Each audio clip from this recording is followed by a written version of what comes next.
Krishna Chaitanya Devam Sri Radha Krishna Padahan Sahagana Lalita Sri Vishakan Bitamscha He Krishna Karuna Sindhu Dina Bandhu Jagatpate Gopesha Gopika Kanta Radha Kanta Namostate Tapta Kanchana Gaurangi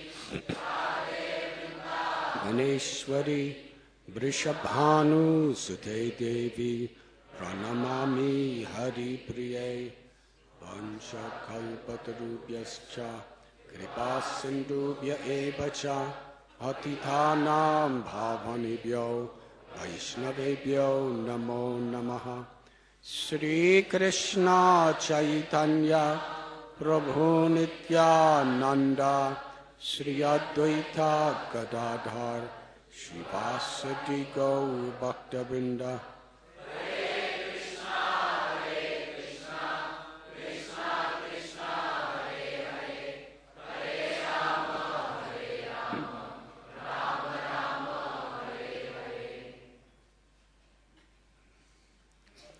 Hare Krishna.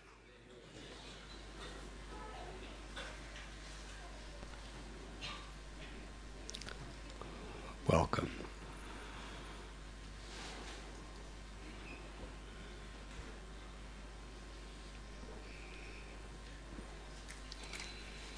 I'd like to extend my sincerest gratitude to each and every one of you for being with us today.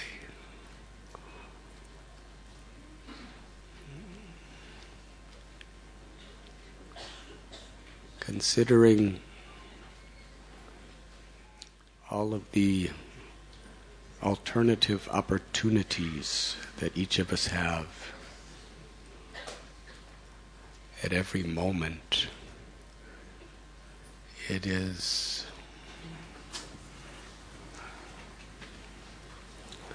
very dear and pleasing to the Lord when we choose to utilize our precious time to reconnect with Him.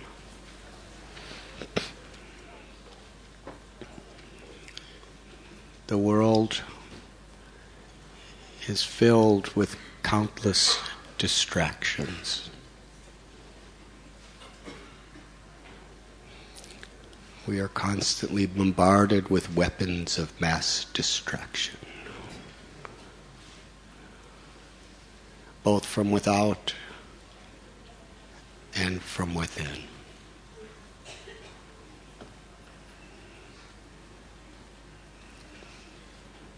Even if we go to a holy place, live in an ashram, where day and night there are devotional activities taking place, still within our own minds the tendency is to be distracted. Even when we are engaged in practicing our particular spiritual disciplines, still the tendency of mind is to be distracted.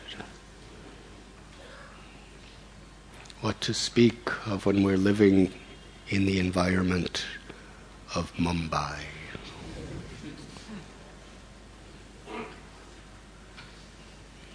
Countless distractions. People come to India to find a spiritual oasis, and then they arrive in Mumbai.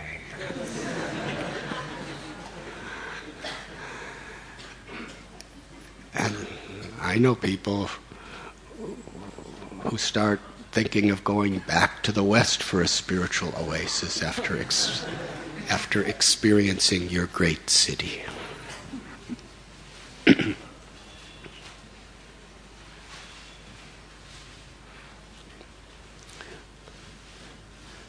But I have told the story of a yogi in the caves of Himalayas I lived with long ago. And many decades later, I was doing some research. So I went to try to find him. Did you ever try to do something like that? But I knew where the cave was. But it was boarded off. The government tourism department, or the forestry department, evicted all the yogis from their caves.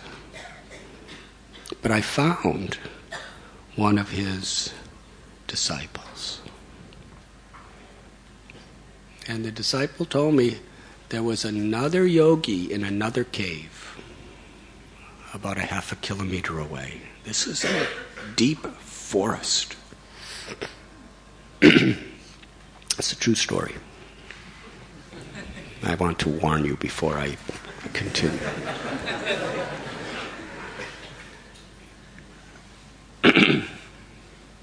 And he lived there for decades and decades, in seclusion, doing all sorts of practices, cave.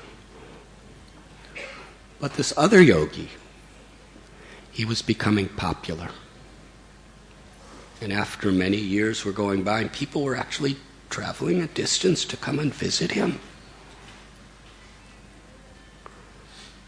He only saw people about an hour a day, but they would come. They were coming all the way from Delhi to see him. What to speak of the other areas in the Himalayas.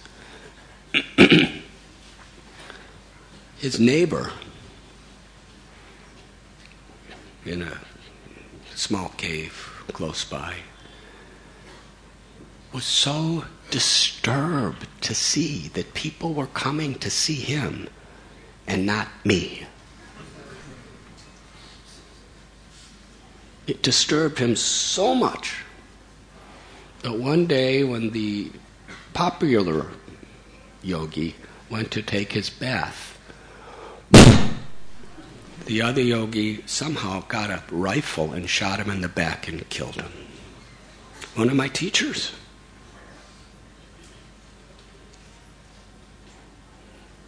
So he was living in the forest.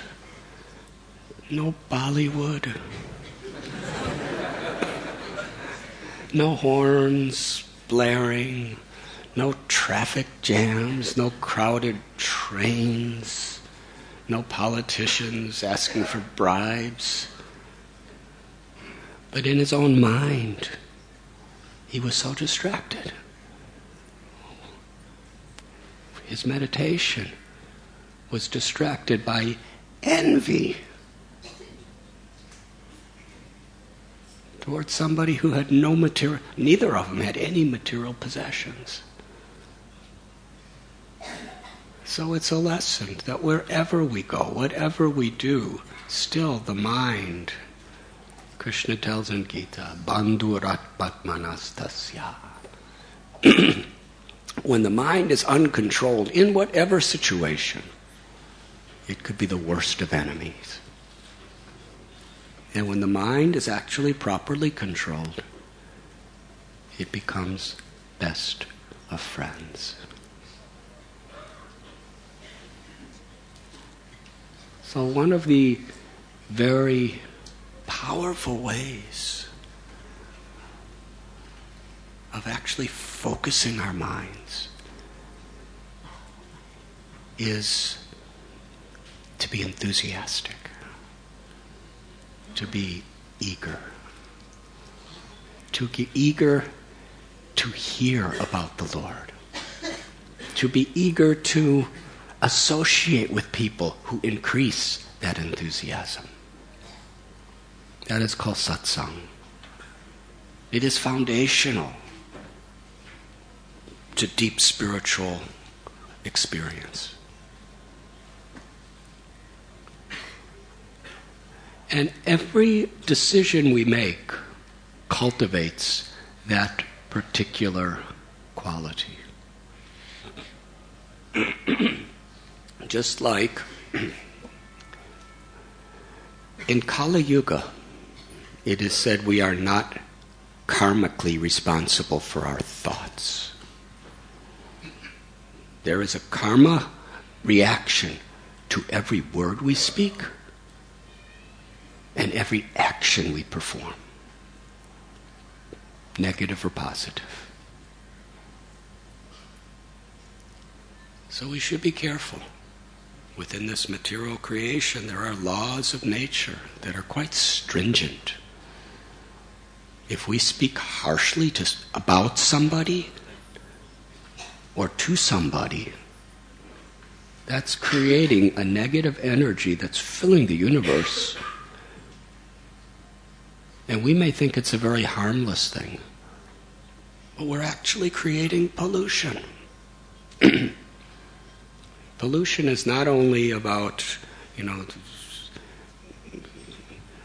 getting a better type of gasoline or petrol for your automobile. Not throwing sewage or garbage in the streets or in the rivers. That's pollution. But criticizing others, speaking harshly, speaking with envy or arrogance, that's polluting the environment. And it's polluting our own minds. And there's a reaction. And similarly, when we speak respectfully and humbly and nice, there's a very good reaction to that, because we're actually cleansing the environment.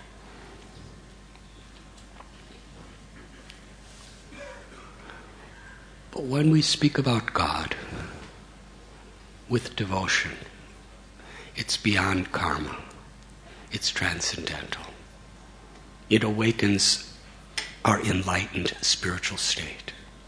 When we chant God's names, when we hear about God, when we do seva, when we act in a spirit of service to the Lord, there's no karma. Because it's not material. It sows the seed of love within our hearts. So at every moment we have choices to make. And each time we make a choice, we are strengthening that particular tendency that's within us. So on occasions like today, and actually every day, when there are people gathering together to perform kirtan, to discuss Krishna, to take prasad together,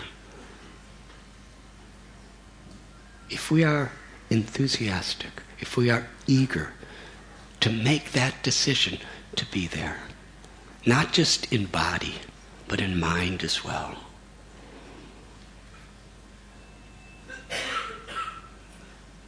that's a very, very great accomplishment. I congratulate you. I kind of congratulate me too, because I'm with you.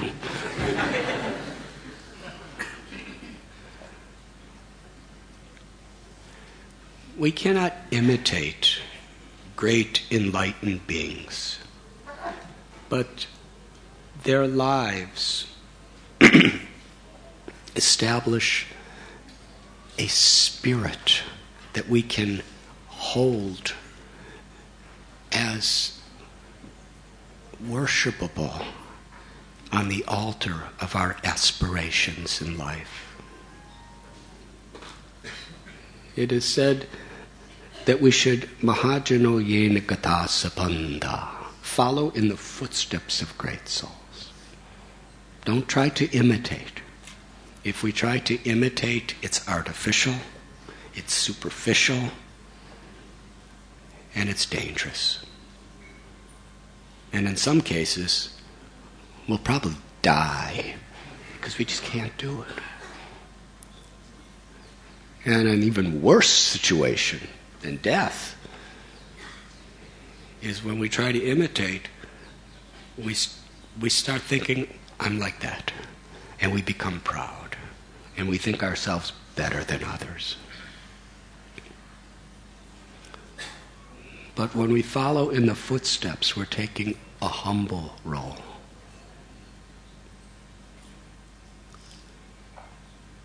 So I'll tell a couple stories. When Sri Chaitanya Mahaprabhu was on his first journey to Vrindavan from Jagannath Puri, he stopped in Ramkeli. And there was a very violent sectarian king who had already outlawed any Hindu activities, and he especially hated kirtan. And Lord Chaitanya, on his way to Vrindavan, he was performing kirtan wherever he went. And so many people were attracted that they were coming out of their houses and just following him. And they became so by his association. Because when you associate with fire, you become like fire. That's the power of association. Srila Prabhupada gave an analogy. If you take an iron rod and put it in fire, it becomes red and hot like fire. And if you say, no, it's still an iron rod, then just touch it. And you'll get burnt, as if you touched fire direct. That's the power of satsang, association. And if you say, put that same iron rod in ice, it will become as cold as ice. So we become very much what we associate with. And this is where free will is very important, because we have a choice what we're going to associate with, who we're going to associate with, physically, verbally, and mentally. So these people, they were so attracted by the kirtan of Lord Chaitanya, and he was singing with such love, with such deep compassion for every living being. We have heard the stories when he was in Jharikanda forest.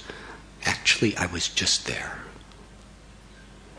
How many of you been to Jharikanda forest? Raise your hands, please.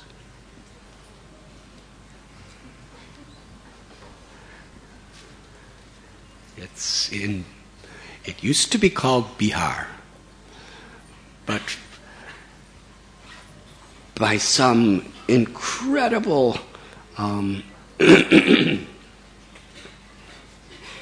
blessing upon the world, the state separated from Bihar, and now it's called Jharikand. In the scriptures it's called Jharikand, just the forest, but now the whole state is Jharikand. And that's where the tigers and the elephants and the deers and the snakes and the trees, they were all prema bhaktis. Just by Lord Chaitanya had such compassion upon them, had such love for Krishna and such deep concern for them that when he told them chant Hari Hari, the animals became great devotees, liberated.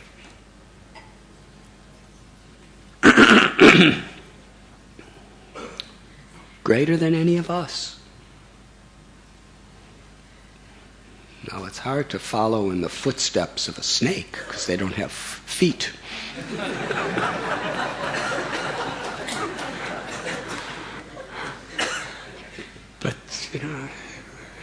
But we could try to follow in their footsteps. They really don't have many qualities enviable by humans, but yet they attain the perfection that's so rare for a human to even aspire for in this world. Because of the grace. Because of the grace of a great soul. The grace of that great soul opened their hearts, but still they made the decision to receive it, somehow or other. And Today in Jharkhand, I was on my way from Ranchi to Bihar. And there's a river through the Jharkhand forest. And there's stones and rocks and trees. And according to history, the footprints of the dancing tigers, elephants, and deers, because they were dancing in such ecstasy that the stones melted underneath them. And you could see them. In fact, I put my head on those little footprints. The deer footprints are really nice little footprints. But you could actually see. It's wonderful. So when Sri Chaitanya Mahaprabhu was going and just looking at the villagers with such genuine compassion, his affection charmed their minds, transformed their hearts, and actually touched their very souls. And they just joined the kirtan. And they forgot about their homes. Husbands forgot they were husbands. Wives forgot they were wives. And they just followed Lord Chaitanya. And by the time he came to Ramkeli, there were literally hundreds and thousands of people. All loudly, actually really loudly, chanting,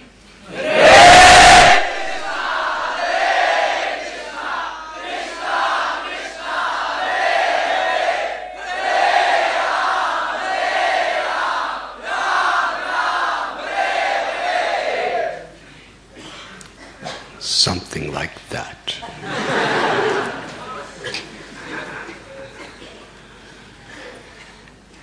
And he came to the place of this king who had outlawed it.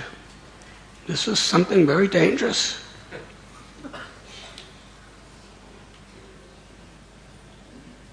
So the king, he called one of his ministers. Because they were right outside his palace. Hundreds and thousands of people. Nobody would even chant japa out in the open in that kingdom. Because he was so mean and egoistic. He called one of his ministers, who happened to be a devotee, but who was secretly a devotee. His name is Keshava Chatri. And the king asked, I heard that some Swami has come to our town, and I heard he's very influential.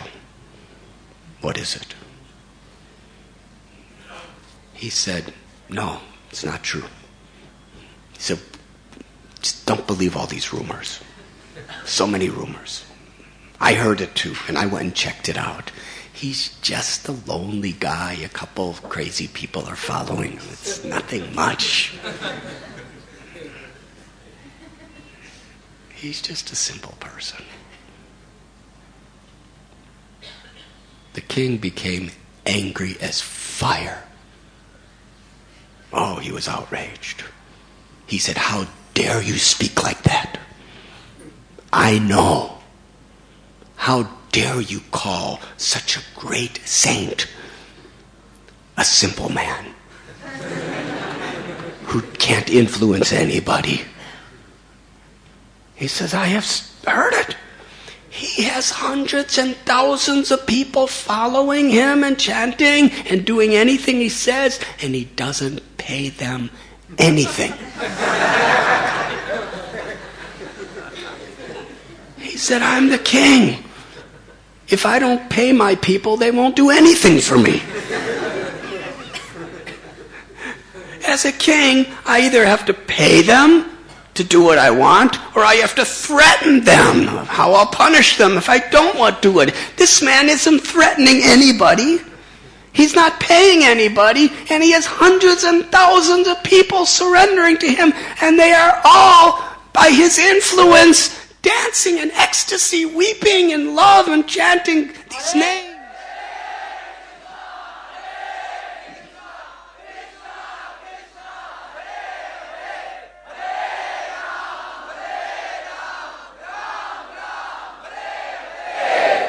This is only possible because he is God. This is King saying. He is the Supreme Lord himself. Otherwise, how can anybody influence people like that? And you're calling him an ordinary man? It's an offense. He said, very nice. It's the potency of your chanting. Babies are crying.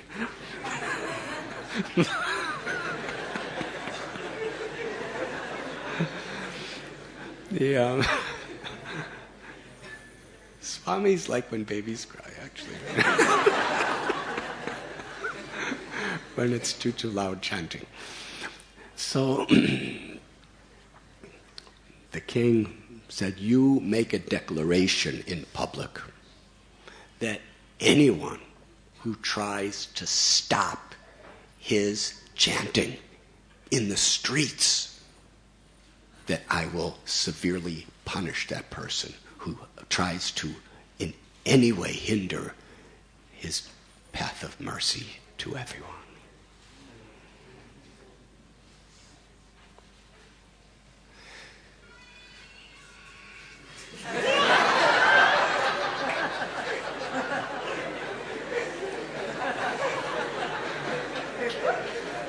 Swamis don't always like cell phones. So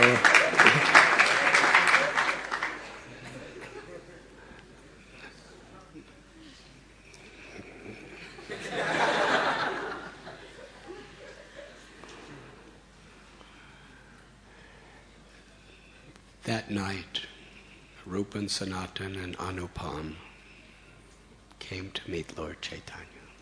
It's a very beautiful historical event. But while Lord Chaitanya was in that town of Ramkeli, he looked in a certain direction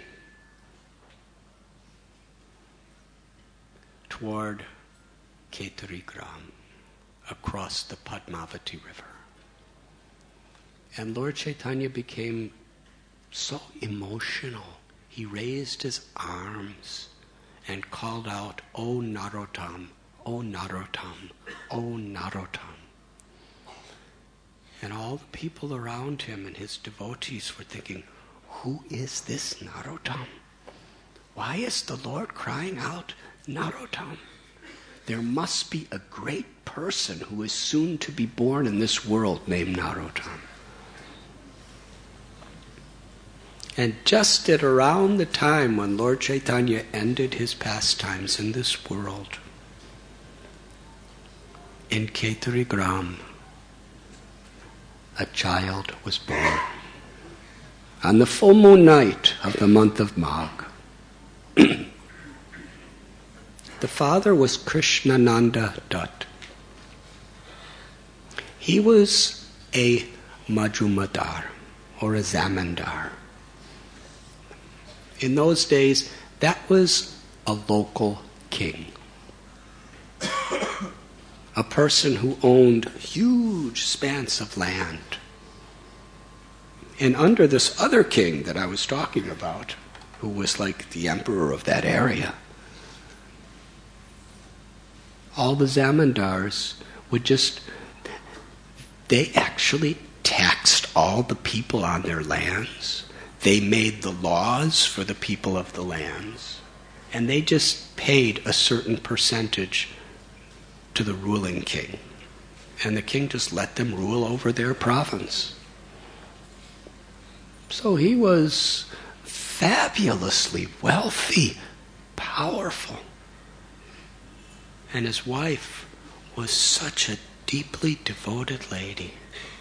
Her name was Narayani. And they were devotees of Krishna. They had no children. and they prayed to Krishna for a child. And the little baby was born. He was so beautiful. They called an astrologer to give him his name. And when he looked at what was to be the destiny of this child, he said, he will be the greatest among people. Therefore, I give him the name Narottam, which means the greatest person. And soon the word started spreading, because everybody had already heard about Lord Chaitanya crying out, Narottam, Narottam, that this might be the same Narottam. According to the tradition of the time, and to some extent even now, a child doesn't eat any grains until they're 6 months old. And in Bengal at the time, and this was East Bengal, it's really an important ceremony and celebration when the child takes its first grains. It's a samskara. Family life, when it's done according to these spiritual traditions, it's so deep and so beautiful. Because at every stage of the child's life, the whole family, the mother, the father, the uncles, the aunts, their cousins, they're calling for blessings upon their child. So this grain ceremony, Krishnananda and Narayani, because they were very wealthy people, they used what they had, and they called for a wonderful festival. The whole little kingdom was celebrating the festival that the baby is going to eat grains. Now for us, who cares? But this was the culture at the time. Everything was so special. Things that we take to be so ordinary and so for granted are so special. And it's an opportunity. Just like here at Radha Gopinath Temple. We'll just take any opportunity to have a festival. Just give us an excuse and we'll have a festival. Because whatever it's called, we come together, we have kirtan, we have katha, we have prasad, we're together officially, unofficially. It's beautiful. So there was Brahmins chanting mantras, and there was ladies singing beautiful prayers, and there were men singing beautiful prayers, and there was bands playing instruments, and there was so many very holy rituals taking place, and special pujas for the deities, and there was loud kirtan of the holy name.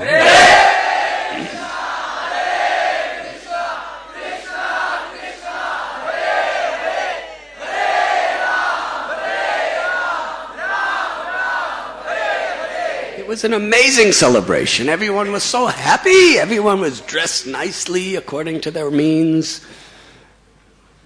Because the baby was going to eat rice.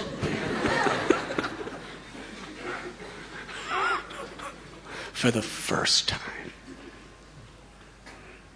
So at the culmination of the whole festival, after days of mantra and tantra and yantra and puja and mudra and everything else, and festivities and decorations, they gave the baby the grains. They smash it up and whatever else, and they put it, and little baby Narottam, as soon as that little spoon of grains came near his mouth, he just looked at it. He's only 6 months old. he looked at it with total disgust and turned his head the other way. So they, brought the little spoon to the other side. And he just turned the other way. And they took it to the other side and he turned it the other way. And they went, they held his head and they tried to put it in his mouth, but his lips were tight. He wouldn't open his mouth. So suddenly, all the auspiciousness and the joy of the festival was completely destroyed. We've all come together to celebrate his eating rice. And he's not eating rice. So they didn't know what to do. Krishnananda turned, Narayani turned. They were, this is very inauspicious. What's happening? And then one wise man, a very wise person, he said, I know what's happening. He said, what's happening? He's not eating the rice.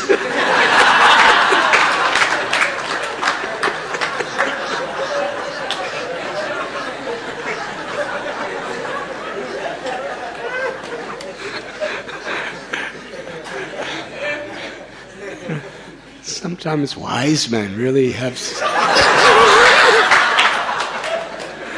very deep realizations.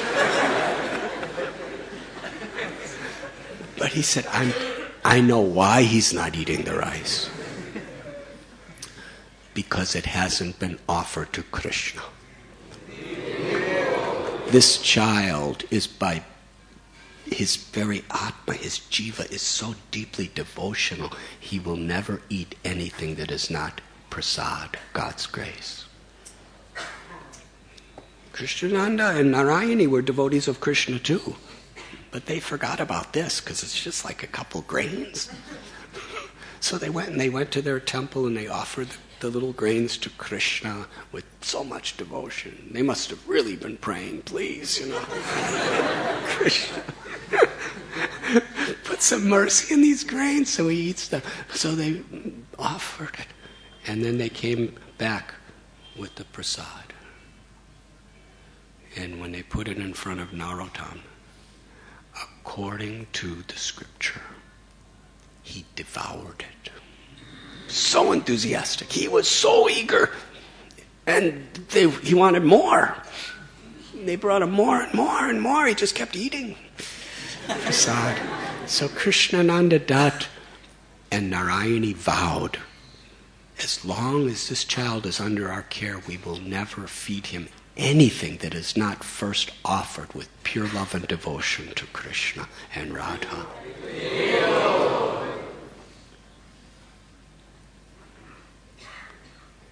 He was very humble, respectful to everyone. He had such charming personality, such enchanting physical features. His words and his activities just melted people's hearts. That was his nature. Everyone loved him. And how his parents were so proud of him.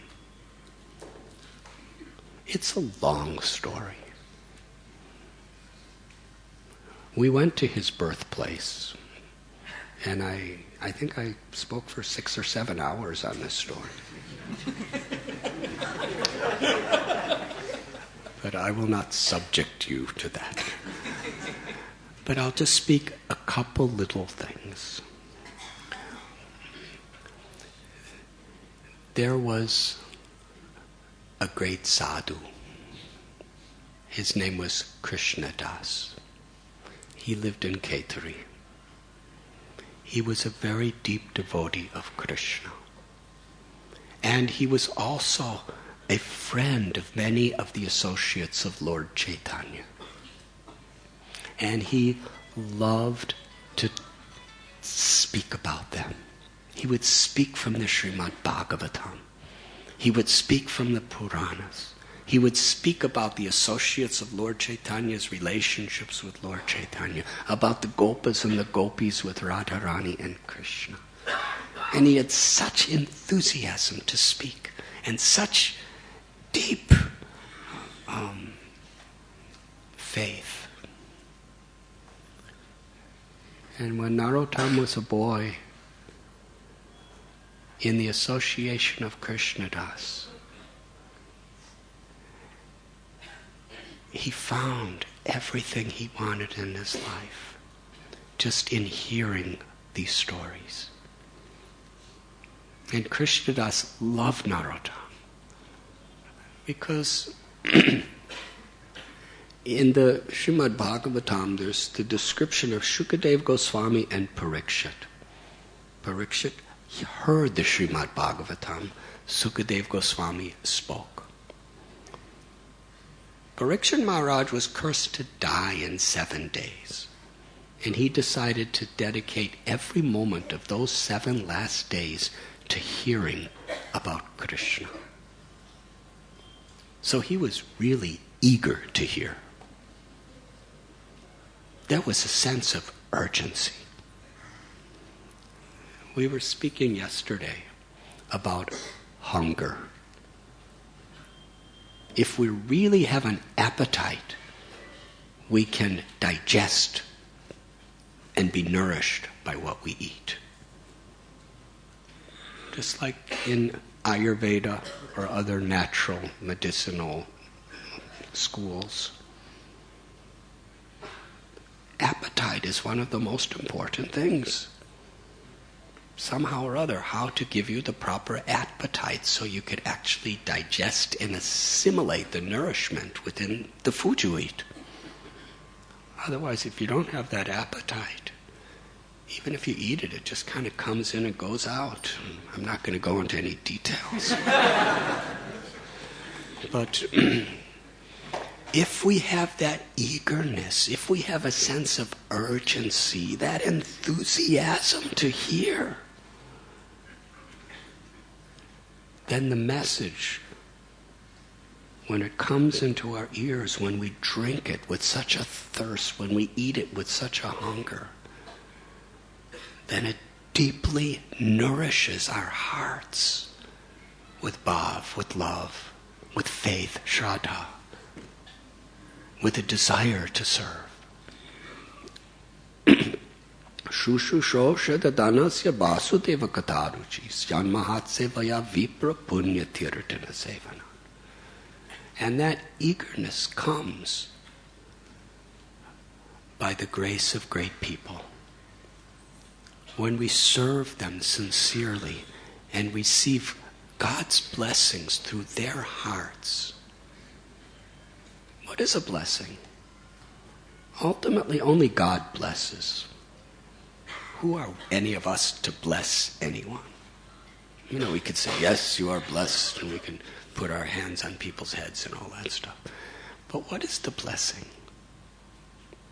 Even if a person doesn't go like this, if a great person who's actually dear to God, to Krishna, if we please them, if we make them happy by the sincerity of our hearts, then Krishna's blessings will spontaneously flow through that person to bless our lives.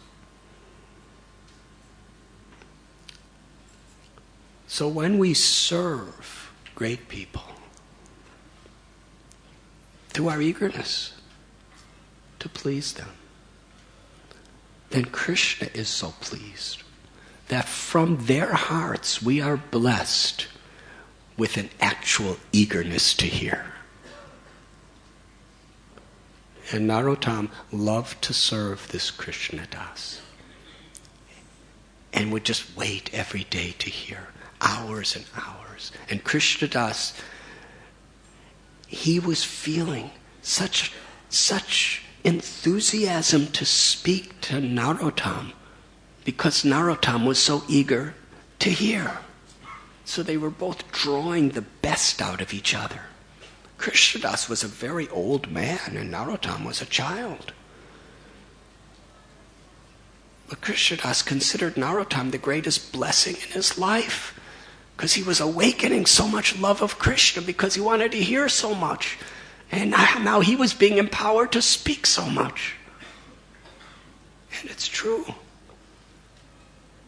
Sometimes if someone is really eager to hear, even if somebody who doesn't know that much, Krishna will speak through that person just to give you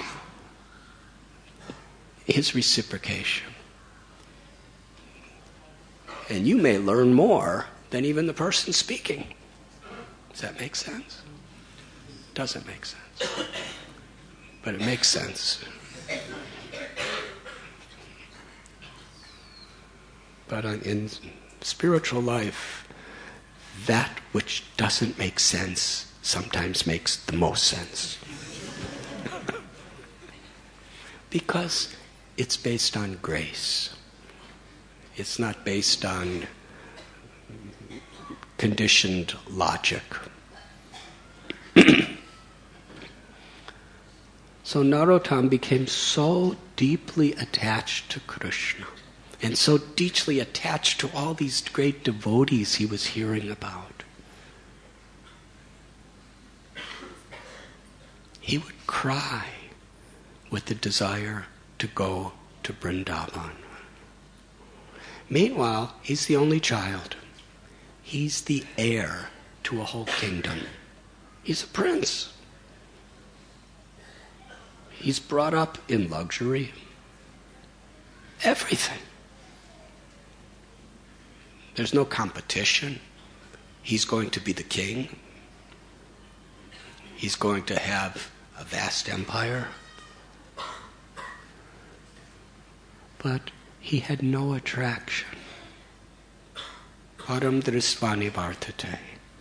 Because he was tasting something infinitely sweeter. He was tasting devotion. And he was longing to go to Vrindavan. And it's an incredible story, but at a certain point, he was crying and crying to just leave everything and go to Vrindavan. This was his eagerness to be with saints, to see Krishna. At one time, when his father went away for some duties, and his mother was inattentive, he left. Now here he was, a prince, who had a very delicate body. Now he had nothing. He was alone. He knew that he couldn't go along the main roads because his parents would have all sorts of soldiers looking for him. So he went through the forest, like the Jarikhanda forest. He's the boy, and he's going through these forests where there's no food. He didn't know how to get food. There were tigers, because this is Bengal, and you've heard of Bengali tigers. Now they're endangered species. But in those days, in those forests, anyone that wasn't a tiger was an endangered species.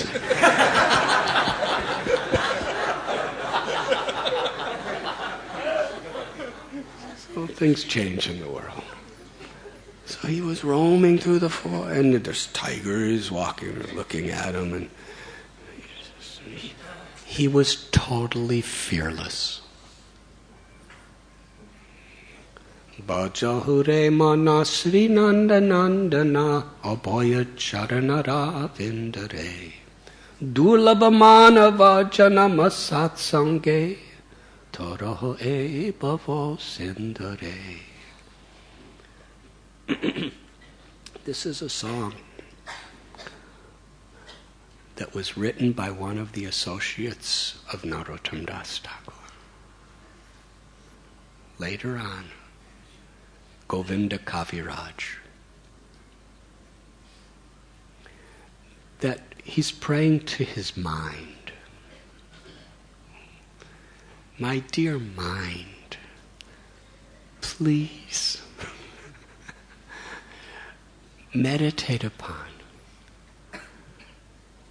remember, worship Sri Nandanandana, Krishna, who appeared as the loving son of Nanda and Yashoda.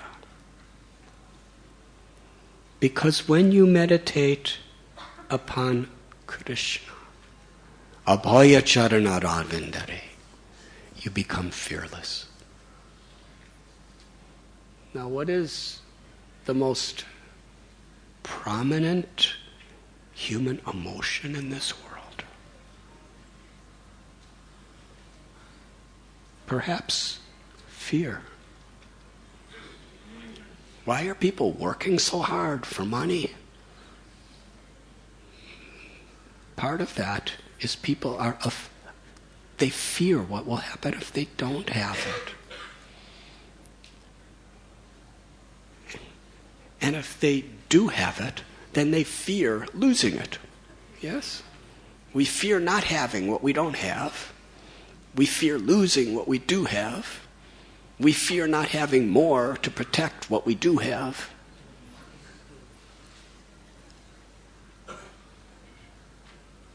We fear in our relationships.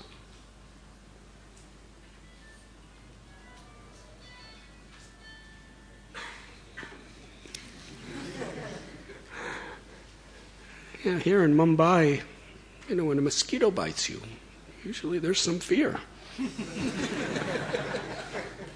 Mosquitoes are not just mosquitoes. Sometimes they carry different types, all sorts. Dwarkadish Prabhu, who's one of our great illustrious doctors from Bhaktivedanta Hospital. How many different diseases can a mosquito carry? 7 or 8 different types on a local level.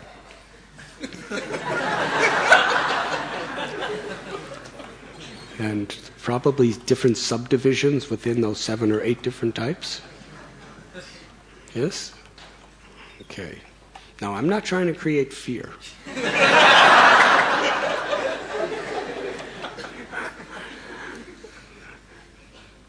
But, every little situation in this world, we fear our prestige, we start getting old, we fear death.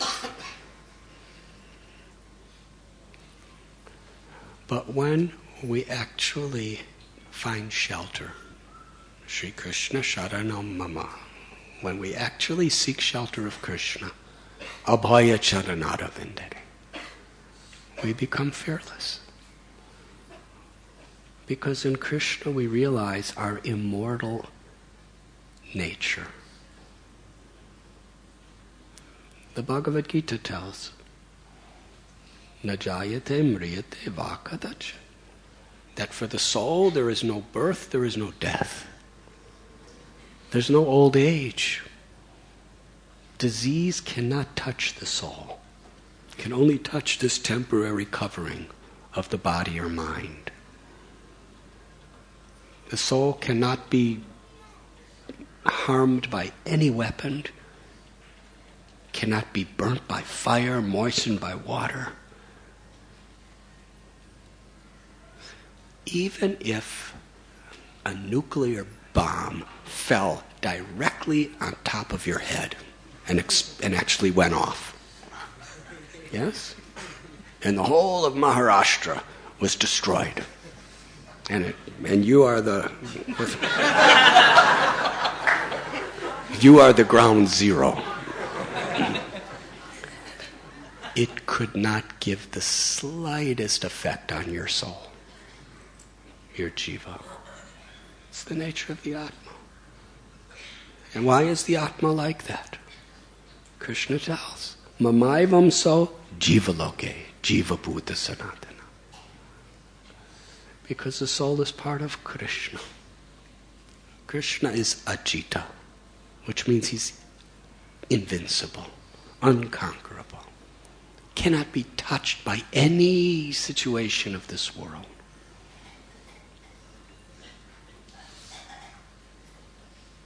That's the nature. So when we actually come in contact with Krishna, then by that grace, we realize not only our own immortal, invincible nature, which is Sat and Chit, but mostly we realize, as Shamdas would say, Anand, which means the ecstasy of our love for Krishna. The ecstasy of Krishna's love for us. And that is so satisfying. That is so wonderful.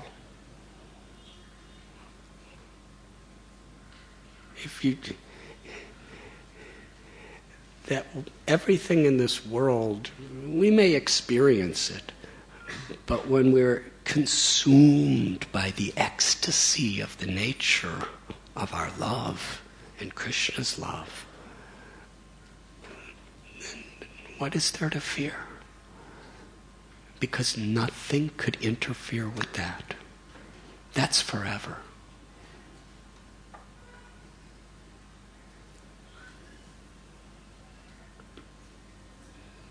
So Narottam Das, he was roaming through the forests with the tigers and the snakes and the wild elephants. And sometimes there were hot summers, and sometimes there was freezing cold winters, and he was just roaming through the forest, alone. Every now and then, the Lord himself would actually appear in the form of a special person to give Narottam some food. Because Narottam was completely depending on the Lord. That was his eagerness.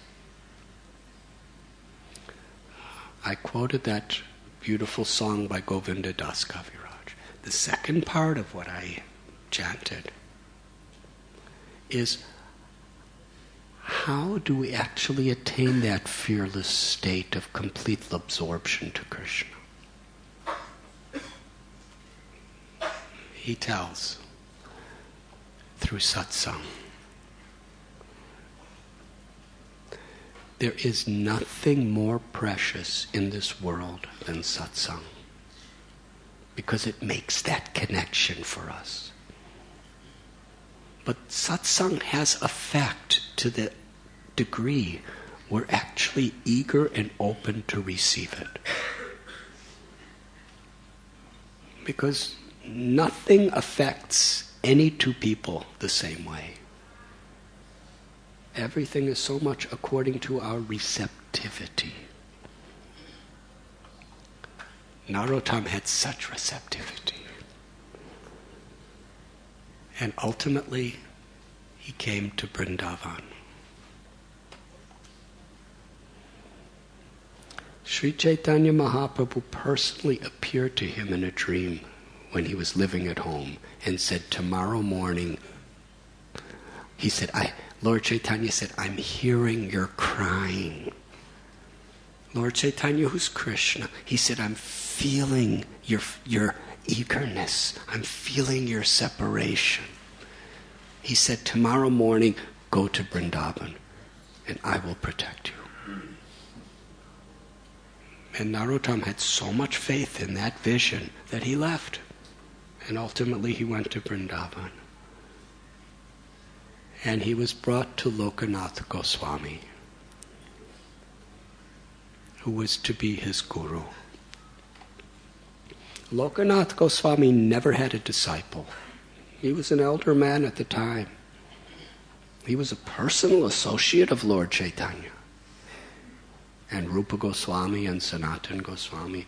But since they had all left the world, he was just living in total seclusion of devotion. And Narottam asked him, please accept me as your disciple. Lokanath Goswami said, it's not possible. In my life I've never taken a disciple. And now I'm feeling like the gopis after Krishna left Vrindavan. I'm feeling such separation from Krishna. And I'm feeling such separation from my friend Lord Chaitanya and from Rupa and Sanatan, my dearest brothers. They've all left me for the spiritual world. I have no capacity to be guiding anybody or giving initiation mantras. Narottam was so humble, so respectful. He didn't argue. He didn't demand. You see, in a misled mental condition, sometimes we demand mercy. But that's not the way mercy works. We demand blessings. There's a famous story of my guru, Srila Prabhupada. He was in a train in India. A devotee named Nanda Kumar, who was his personal assistant, told me a story. And this man saw Prabhupada, who's a Swami, and he came and said, Swami, give me blessings. And Prabhupada saw that he was demanding some material favors. He wanted blessings to get some material favors. So Prabhupada said, no, I can't give those kind of blessings. He said, no, Swamiji, I want your blessings.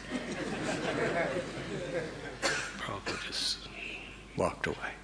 And he followed behind him. He said, Swami, give me blessings. I want blessings. You give me your blessings.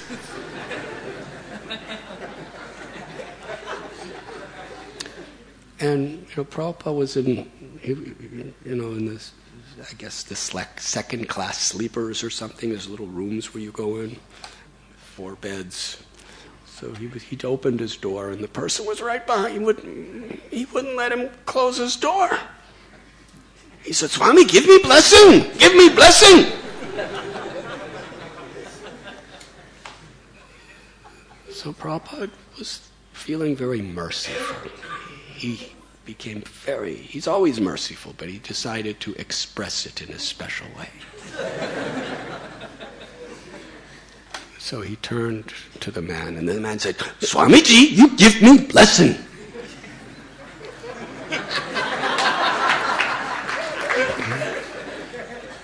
Prabhupada said, I bless you that your material life is finished and you lose everything.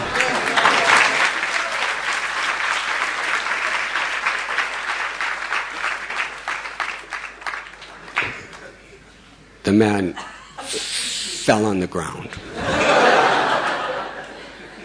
And he said, Swami, no, not that blessing, not that, no, I don't want that blessing, I want a different blessing. And Prabhupada smiled and said, that's the only blessing I know. And he closed the door. So he was blessed.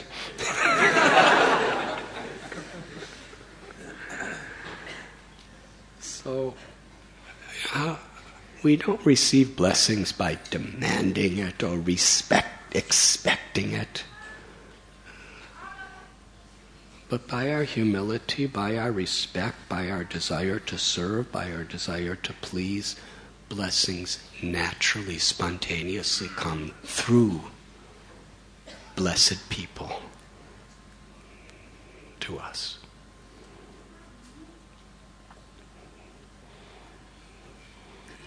Narottam, he just wanted to serve Lokanath Goswami.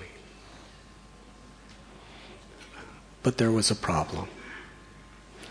Lokanath Goswami wouldn't allow anyone to serve him because he just wanted to serve everyone else. So what do you do in that situation?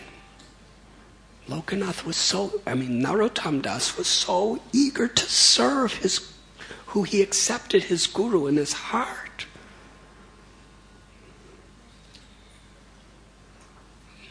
But his guru was feeling himself so humble that he didn't deserve to be served by anyone.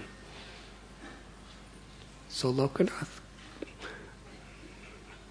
Narottam Das, didn't want to in any way intrude in his guru's consciousness, but he wanted to serve.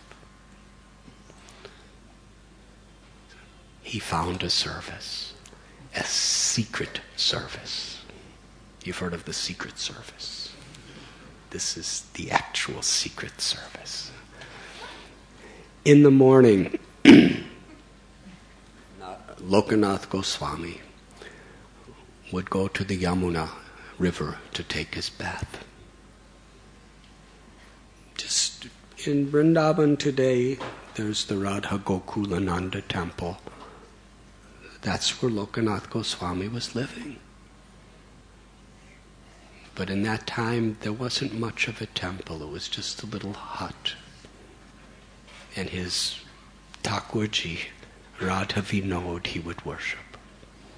And just a few minutes walk away, Gopal Bhatta Goswami was living with Radha Raman, which is today the Radha Raman temple.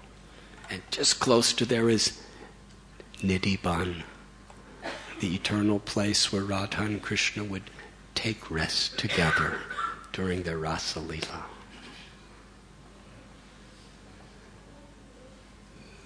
So in that area, near the Chirghat, Lokanath would take his bath in the Yamuna. Early morning when it was still dark, hours before the sun rose. But before he would take his bath in the forest, a little distance from the riverbank, he would respond to the calls of nature in the morning. Respond to the call of nature is a very ornamented way of saying going to the bathroom. Which is a very ornamented way of just telling it like it is, evacuating and all that stuff, stool and urine. So, I'm not very sophisticated in this. So he would do those things in the forest.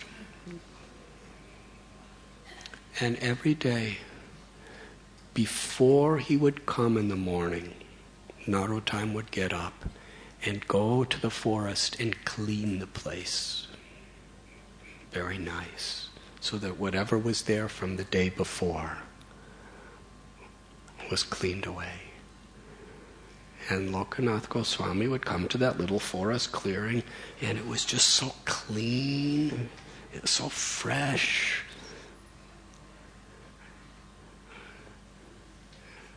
And after day, week after week, he was wondering, this doesn't make sense. Why is it so nice? So then he decided he was going to wake up really early the next day, and he was going to hide in the bushes to see how it could possibly always be so clean to his little bathroom area, which was just on the ground in the forest. In those days, they didn't have all this stuff, plumbing. And so he went there, and he saw Narottam Das all alone, very quietly coming with a little sweeper. And he got on his hands and knees and started sweeping, and with his own hands he was cleaning. And he took fresh water and he was washing the area with the same type of feeling, emotion and devotion as a person would do seva for Thakurji, would worship the deity. It was like with the mood of puja. He was cleaning urine and stool. When Lokanath saw this, and Narottam had such tears of of feeling and gratitude in his heart when he was doing it. Lokanath Goswami couldn't contain himself. All of a sudden, he just came out of the bushes and said, Narottam, Narottam, what are you doing? Why? Why are you doing this? You're a scholar. You're a prince. You're coming from royalty. You're meant to be a king. Why? Why with your hands are you cleaning my excrement? And Narottam, with great humility, he folded his palms and looked up at Lokanath Goswami. And he said, my dear Guru, Maharaj, he said, I have left all the wealth, the power, the prestige of this world in order to get the greatest treasure in all of creation. The treasure of the opportunity to offer this simple service to you. This is my wealth. This is my fortune. I've given up all the distractions of the world to achieve this highest destination of the opportunity to serve. He said it with such sincerity that Lokanath Goswami began to cry. He ran over to Narottam and embraced him. He said, come with me, I will give you initiation. He didn't demand it. He attracted it. Through our seva, through our eagerness to hear, our eagerness to serve, we attract grace. The name Krishna means all attractive. But the all attractive is attracted by bhakti, by devotion. What is real wealth? Recently I was in Assisi, the place of San Francesco, or Saint Francis. And I'll share just a little story. Saint Francis was also the son of an extremely wealthy man. His father was a cloth merchant and one of the most prosperous people in the town. This was about almost 1,000 years ago in the Umbria district of Italy. And he grew up wearing the best of clothes, and he loved to wear really nice clothes. And he loved for people to see him wearing these nice clothes. And although he was very respectful to everyone, he really liked to enjoy the wealth of his family. And he really liked to he was generous with others. He was a very good person, but he really liked the good life and the prestige of the good life. And in those days, and to some extent now too, chivalry was considered the greatest prestige, to be a chivalrous warrior. So he joined the military, and he had all kinds of fantastic dreams of being a great warrior and being a great knight and then being a great king, and all these things he was dreaming and having all these visions of the grandeur of his being a soldier. And he would be such a hero, and he would be awarded with so many things, and everybody would look at him and think, oh. But anyways, the enemies captured him and put him in prison. It's not very prestigious. And he got really sick. He got a terrible disease while he was in prison.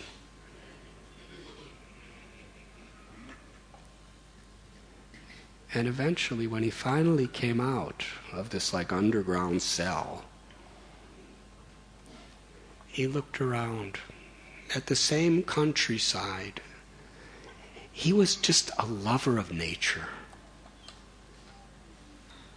a lover of the fine things in life. And something happened. His dreams were shattered. All the romantic ideas he had of being a soldier were now just really depressing. And when he came out and he saw the same trees and the same sky that he would just like to enjoy, there was no more enjoyment in it. It's like, there must be something else. And when he came home, somehow or other, he became attracted by seeing the destitute condition of beggars. That was a change. And he was having a type of spiritual revolution going on within his heart. He was feeling a yearning for God like he never felt before. And the capital of his religion, the Christian religion at the time, was the Vatican, St. Peter's Cathedral in Rome. So he decided to go there on a pilgrimage to pray to God for direction. Because somehow or other now his whole values in life were changing so drastically. And when he got to the steps of this cathedral, there was a beggar who was sitting on the steps wearing rags. The beggar wasn't even allowed inside. And he had fine clothes on. He told the beggar, "You take my fine clothes, give me your clothes." So, the beggar was quite happy with that one. So he put on the fine clothes and went inside. And St. Francis, he wasn't a saint yet, at least he didn't know it. He wasn't known yet. He sat the whole day on the steps begging because he wanted to understand something that he considered such a treasure. What was it like to have nothing, to be completely dependent on God? And people were abusing him and criticizing him. And it was the highest experience he ever had in his life. And then when he went back home, he went to a church, and the Lord on the altar told him, my church is in disrepair. Please fix it. Now, the church was actually in disrepair. Later on, he realized he meant the whole Christian church.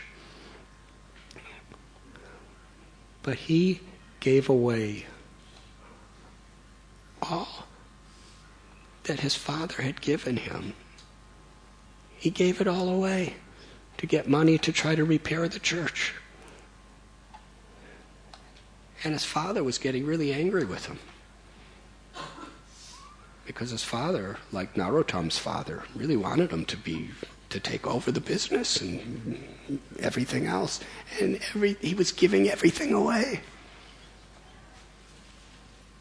So finally, the father went to the court in order to punish his child. that he has to pay me back everything he took from me and gave away. And the court guy said, this is a matter of religion. I'm not going to deal with it. You should go to the bishop, who's the head of the religion. So they went to the church, and the father was saying, I demand my son to give me back everything that he took away and gave to the church. And the young man took off all his clothes,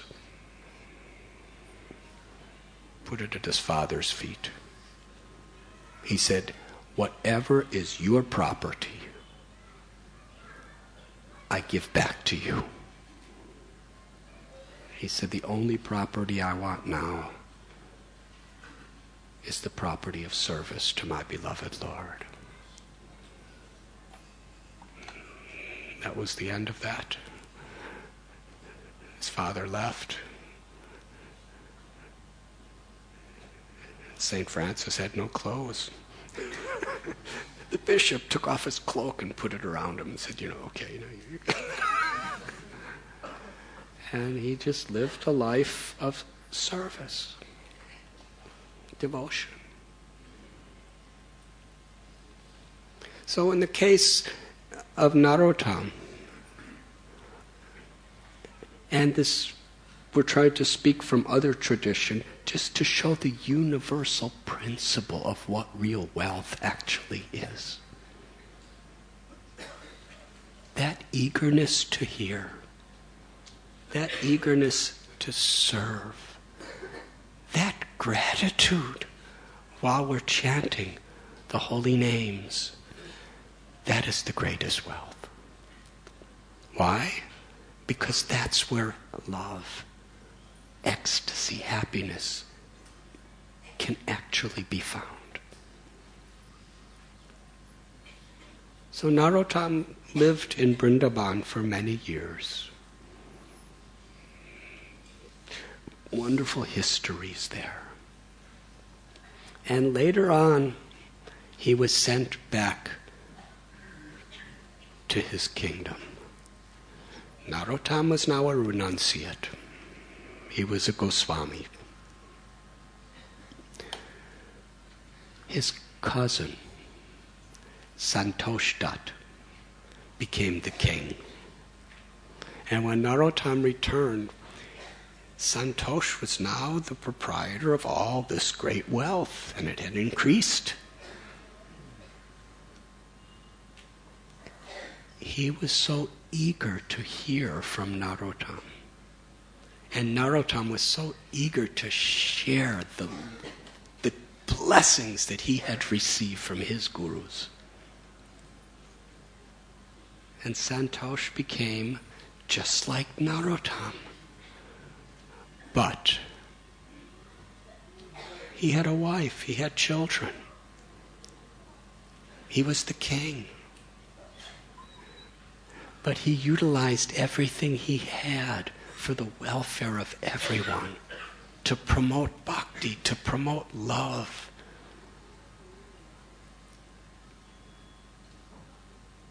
And in that sense, there was no difference. Grihe tako, vanne tako, sata hari bole tako, suke duke bulo nako, varne hari nam korode, gai goda madhu sware. Whether we're a renunciate like Narottam, or whether we're kings like Santosh, with families and occupational duties, it really makes no difference. We can experience the highest love, the highest happiness, and we can be an instrument to share that with the world according to our natural role in society. We could transcend suffering, not just by negating suffering, but by tasting something so much higher, deeper, and sweeter. By developing a taste, an eagerness for satsang. an eagerness to hear, an eagerness to chant, an eagerness to serve.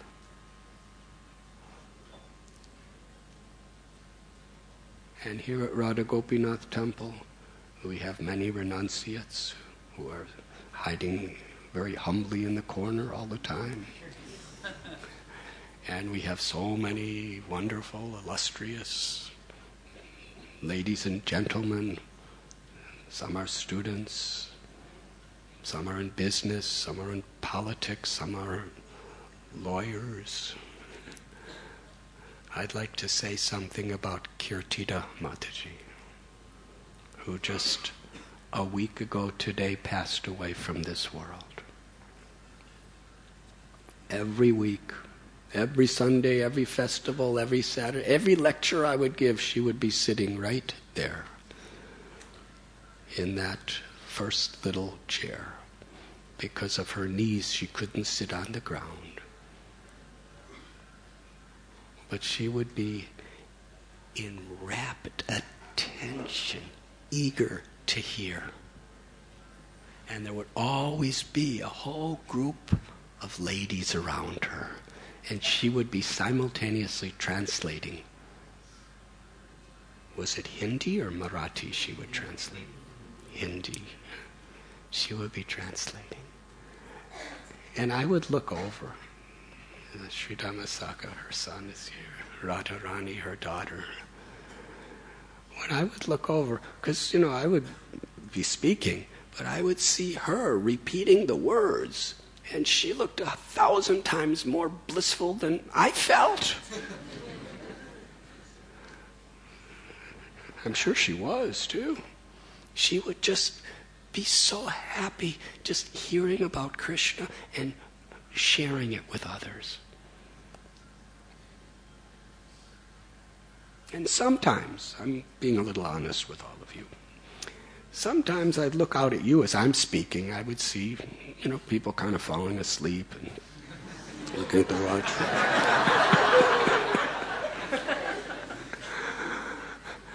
But I'd see everybody around her like this. She was repeating what I was saying. A very empowered person. She had such culture, such depth of devotion.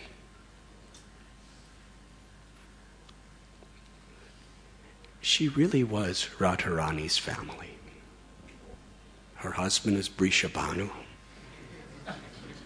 Her name is Kirtida. Brishabhanu and Kirtida was Radharani's mother and father eternally. Her daughter was Radharani. And Radharani's brother in Krishna's Leela is Sri Dhamasaka, who happens to be her son. Somehow it just worked out that way.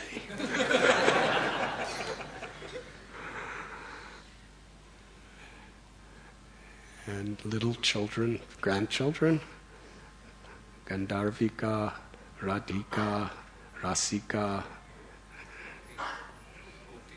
Gopika, and Mukunda. Everyone in the family, 3 generations of such deeply devoted, humble, cultured, pure people.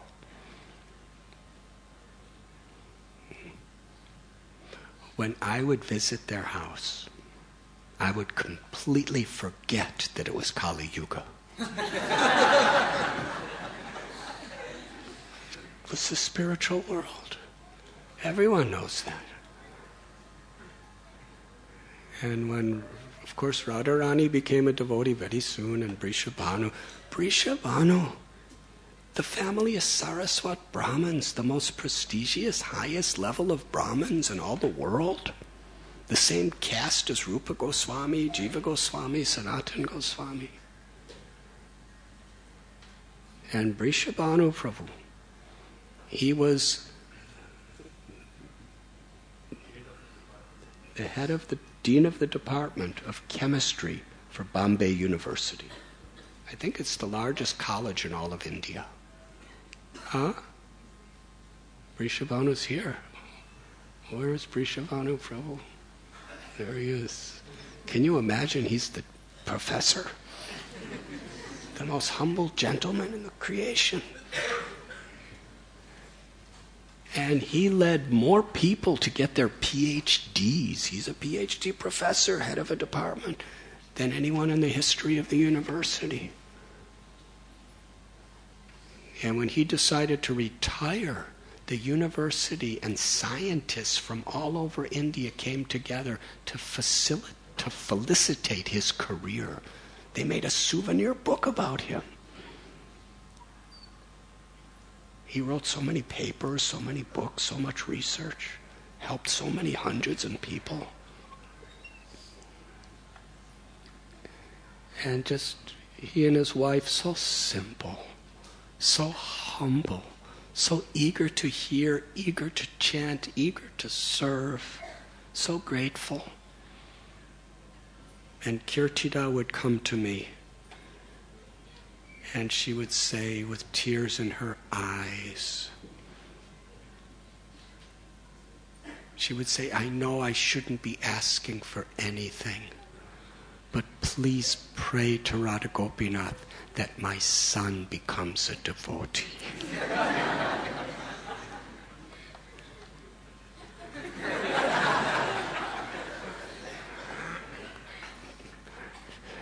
Would you like to see the results of her prayer?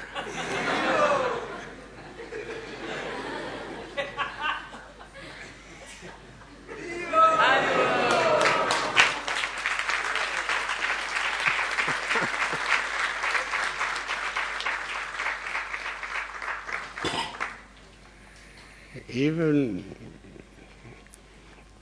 Yashoda was always worried about Krishna. Even Sachi Devi was always worried about Nimai.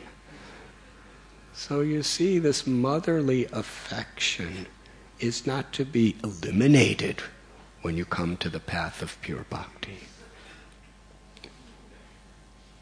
But that motherly affection reaches its deepest state of love for the soul of your child when you're really praying for God's grace, Krishna's grace to come upon your child. She didn't only want, like every mother, the comforts and the success of her child's life. She wanted him to be free from birth, death, old age, and disease forever. She wanted to experience what she received, Krishna's love. An attraction to hear Krishna's pastimes, an attraction to hear Krishna's teachings, an attraction to love Krishna's devotees, an attraction to chant the holy names.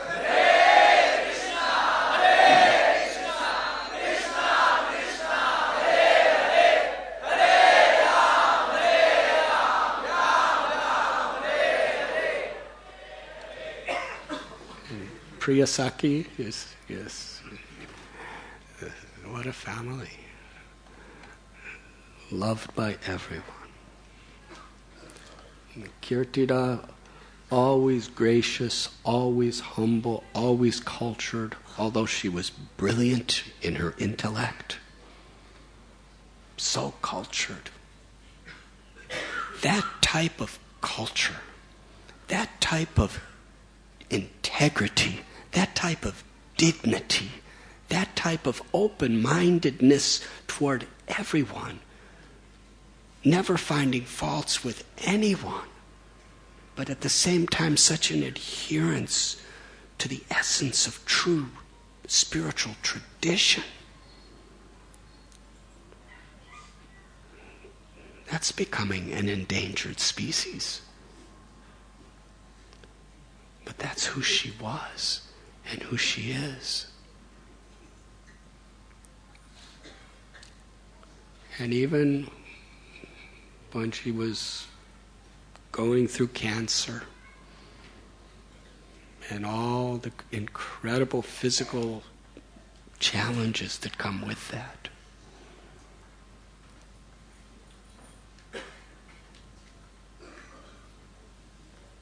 And she tried her best. Vasudeva explains in the 10th canto of Srimad Bhagavatam that our body belongs to Krishna. So it's our duty, according to our capacity, to keep it alive and healthy.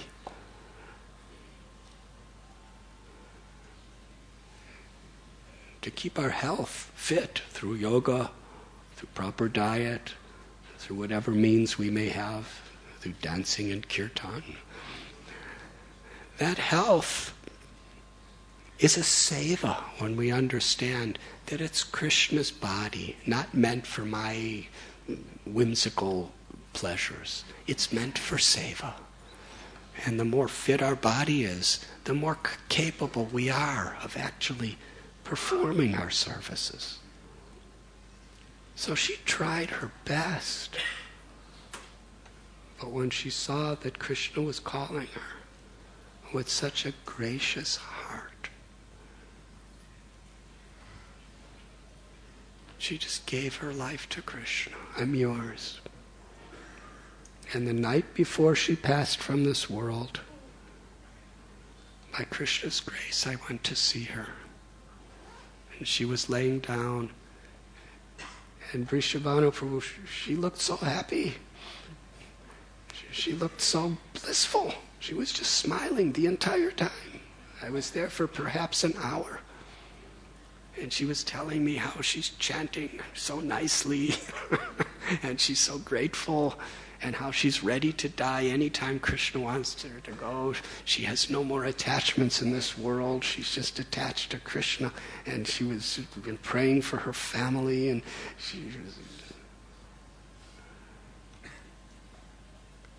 she was saying that day that if Krishna gives her more time, the only thing she wants to do left in her life is sit there in that seat and translate. Just to share what she's being given. We are so grateful to her, and Brishavanu-ji and her whole family, Shri Ramasaka, Priyasaki, Radharani, Murlidhar-ji, the whole family, how they lovingly cared for her and did everything for her. To love, because a devotee's body is the medium in which we can serve Krishna and show our love for them. She gave her heart, her life in her prayers. And the prayer of a mother has inconceivable powers that can transform our lives. And so grateful. They cared for her emotionally, physically, spiritually, 24 hours a day. And for all of us, it's such a lesson that will forever be enshrined within our hearts. Let us all offer our sincerest love, sincerest gratitude and prayers to Kirtida Devi for her life of devotion.